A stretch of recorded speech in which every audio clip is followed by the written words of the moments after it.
What's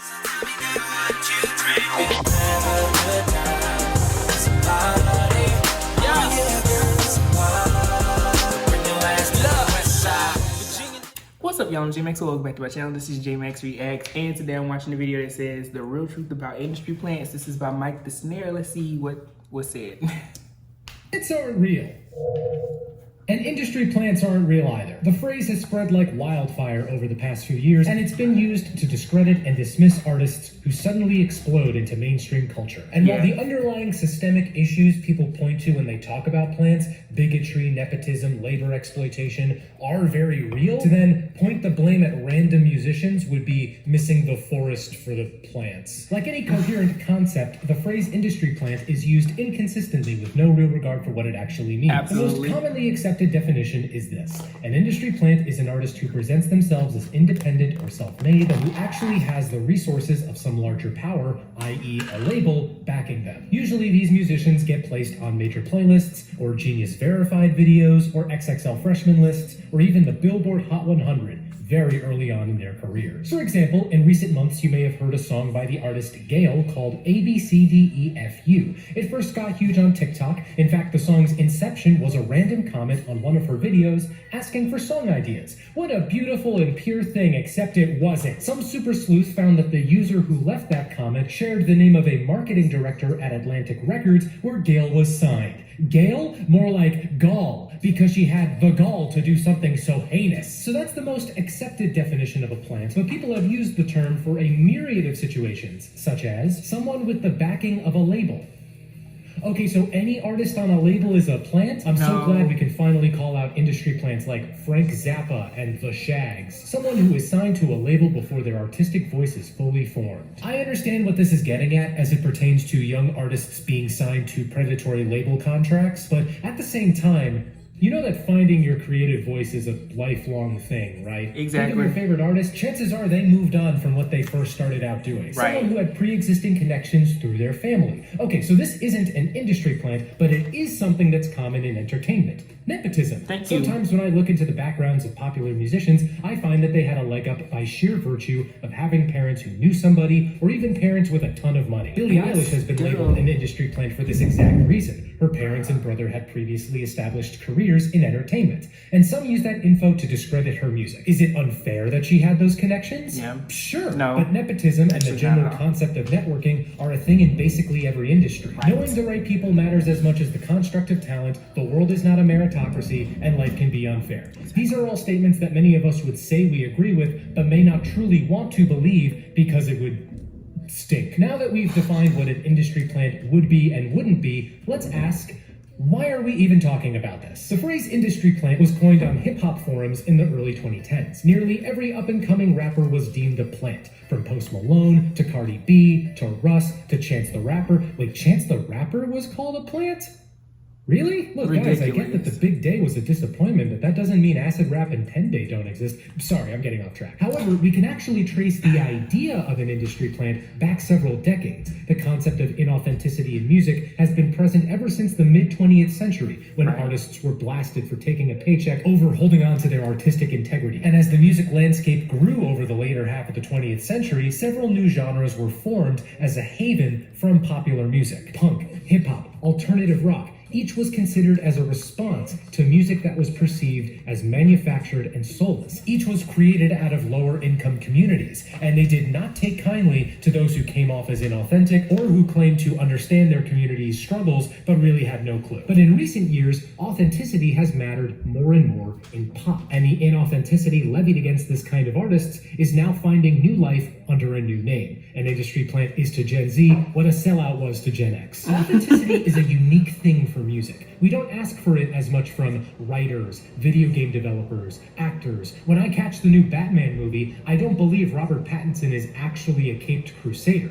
because he's really a lighthouse keeper. So why do we ask for it from musicians? I think it's two things. One is music's ability to shape who we are. Music is often intensely tied to our sense of self and the communities that we're a part of. So if an artist you connect with is suddenly outed as fake or inauthentic, what might that say about you? The second thing is storytelling. Humans, and Americans specifically, love stories. And what story is more empowering than that of the up-and-coming artiste? There's something so pure about an artist who is unencumbered from the requirements of a capitalist society, who is only concerned with their craft. They go up on stage with a song in their heart, and they connect with us in a way that simple words could never. Not only is that a potent feeling, but rooting for that person and seeing them succeed can be a high like no other. Let me bring Chance the Rapper back into this discussion. As someone who loved acid rap, seeing him get more and more opportunities after its release felt great. It was as if I was living vicariously through his success.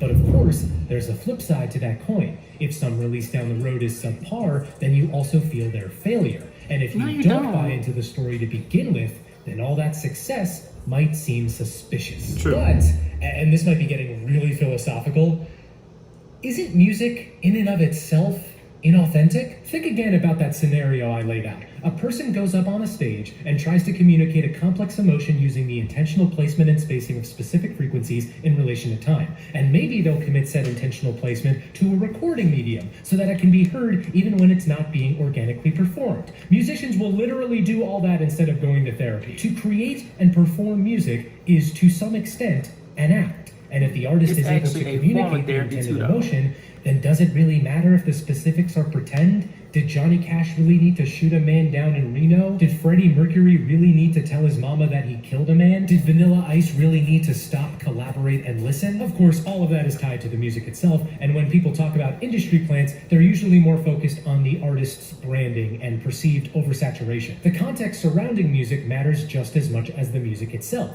if not more. Think of Lil Nas X, a guy who literally made a song called Industry Baby to respond to industry plant accusations. When I think of his song Old Town Road, I don't just think of the song. I think of its rise on TikTok and the Billboard Country Chart controversy. When I think of his song Montero, I also think of the music video and the satanic panic it caused. Beyond what you might think of their quality, I think these songs took off because liking or not liking one of them says something about you and the groups you identify with. Regardless of if the background of an artist or song is true or not, said background is often used for marketing. And as much as we like to pretend otherwise, how something is marketed matters. My point with all of this is that the people who cry industry plant are fighting a battle that's been waged for decades, and if that time span is anything to go by, they're losing. Now, the twisted little canals in your brain may have just heard what I said as, this is the way things have been, so it should always be that way. No, that's not true. Bad canals. In fact, you talk with someone about industry plants for long enough, and they'll eventually hit on some serious points.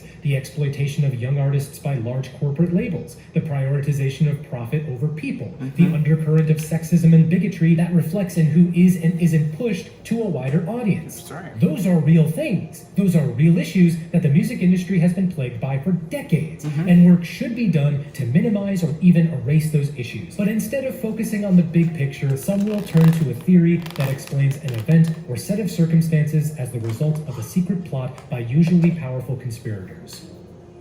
I just read the definition of a conspiracy theory. Okay, all right, you may have been taken aback by that, but let me explain. Conspiracy theories have gotten a pretty bad rap lately, from intricate narratives about global cabals to putting stuff in the water to make frogs gay. Industry plants are not on the same level as those conspiracy theories, and I do not want to conflate them. Putting aside the very real harassment these artists experience, to believe someone is an industry plant is a harmless conspiracy theory. But it is still a conspiracy theory. Imagine this, you listen to the hot new song by the hot new star that everyone's going nuts over, and you don't click with it. Okay, fine, but you keep hearing that song and seeing that artist in more and more places. You may start asking, why is this artist getting so much attention? How did they get popular so quickly? What's going on behind the scenes that I don't know about? Then you go online to see what other people are saying, and you feel validated when a comment by Sussy Chungus 6000 says that they're signed to Universal and their dad is a Wells Fargo executive. See, that's it. They didn't get big because they had talent. They're not a true homegrown star. You didn't have to learn any new ideas that might threaten your worldview. Your biases are confirmed thanks to Sussy Chungus 6000. When the human mind doesn't understand something, it may do its best to fill in the gaps, even if it fills the gaps with what feels true rather than what is true. Plus, we as humans have a negativity bias built into us. Negative information is not only given more mental priority than positive info, but it also lingers in our head for longer. The conversation around industry plants is one that, in my opinion, is largely driven by emotion. And I'm not saying that emotions are bad or any of that facts over feelings crap. We're humans, we have emotions for a reason, music is supposed to evoke emotions within us. At the same time though, the industry plant debate tends to lose steam when the conversation veers towards any sort of practical actions or solutions. You may ask, do the people who rail against supposed industry plants, do they need to provide solutions? Yes! Or at least, it'd be nice if they did. For instance, let's say you want industry plants to be gone so that smaller and or more deserving artists can have a shot. Okay, that makes sense.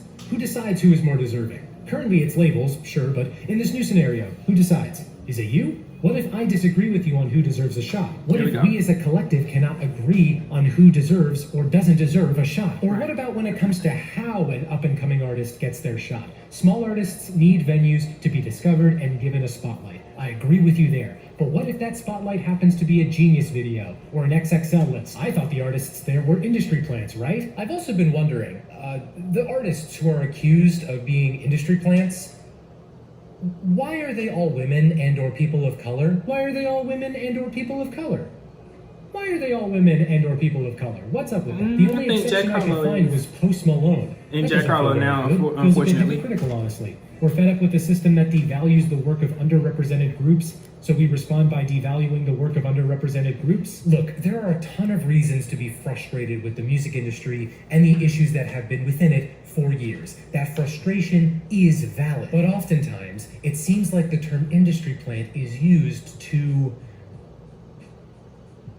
justify why you don't like someone's music. Exactly. Listen, to you, I am a random man on the internet. You do not need my permission to do or not do something. But I would like you to know, you do not have to like or even have an opinion on an artist's music. In fact, you can dislike it or not have an opinion on it and not have a reason why. Personally, there are so many things in this world that I have no real opinion on and frankly don't feel the need to have an opinion on. There you go. You want an example? That Gale song from before. I had not heard that song in full before working on this video. I knew the chorus, I thought it was fine, and I felt no need to investigate further. I'm not saying that's the approach you should take when it comes to systemic issues, but when it comes to very popular songs that you get annoyed by, you don't always need to have an opinion. Especially when that opinion is a harmless conspiracy that over-explains what marketing is. But hey, I don't want to leave this discussion on a hollow note, so let's try to think of things that would fix this supposed issue. Could we stop listening to the music of quote-unquote industry plants? Yes. Sure. Related story, even though I had not heard that Gale song in full, it still got into the top 10 of the Billboard Hot 100. So sorry everyone, that's on me. Next time I'll just not listen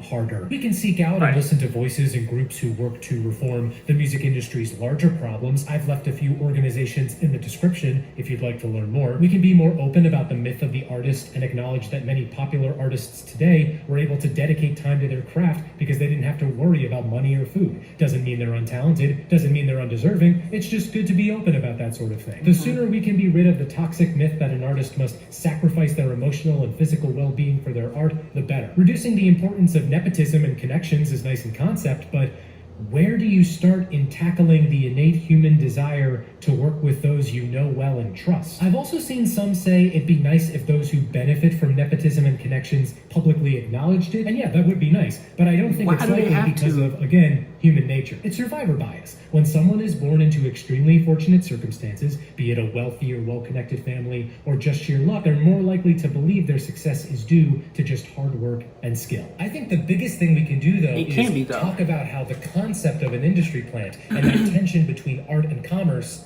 have been a thing for decades. Like, if we're going to be forced to watch history repeat itself, shackled to a slow-moving carriage as Father Time tap dances across our collective consciousness, it'd be nice to at least be aware of that. And by understanding why this discourse has persevered for so long, we can better understand what actions we can take. But let me pass the question off to you. What do you think about the industry plant debate? Let me know your thoughts, and maybe this can be the seed of a very fruitful discussion. Except seeds don't exist either. Stop it. Doing the most. So that was a good one, a really, really good one. I like how he defined what an industry plant is, because I think I've asked that in previous videos, and then I've done some research on my own because I get tired of seeing that word, and it always is drugged like into an argument or a conversation about somebody that one person doesn't like, that another person maybe does, or that the masses are actually gravitating toward. Such a great informational video, just super insightful for me.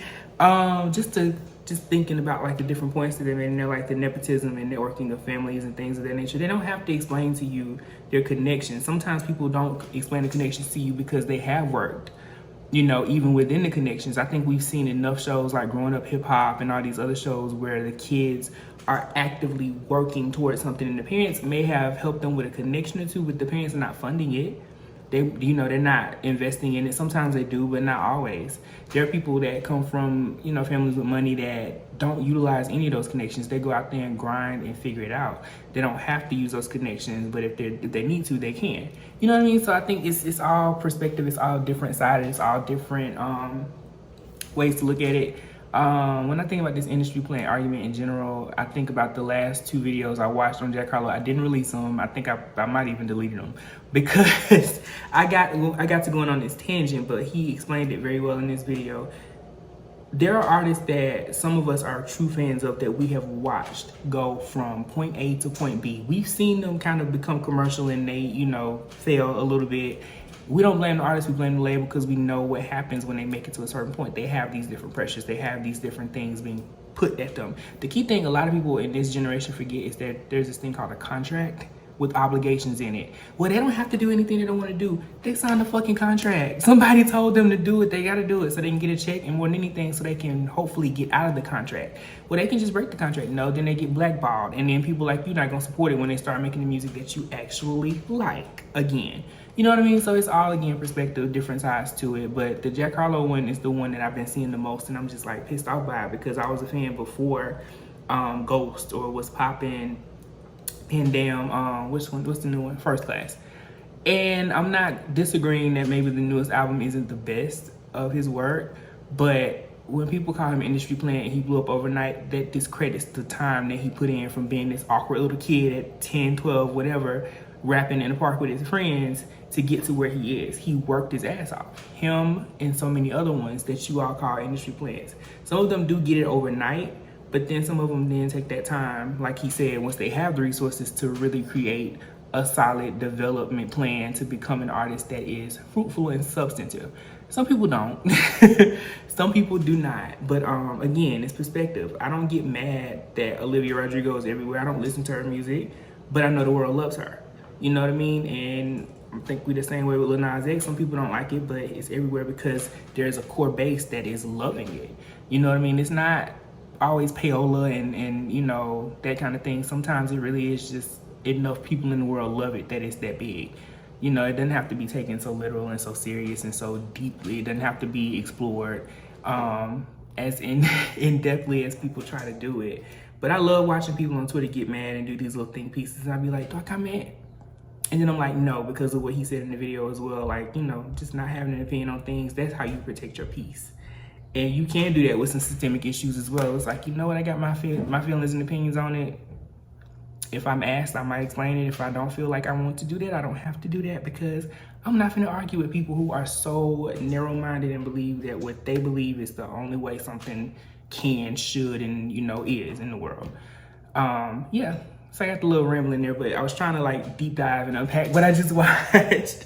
But let me know what you thought about this one below. Comment, like, subscribe. Until next time. Peace.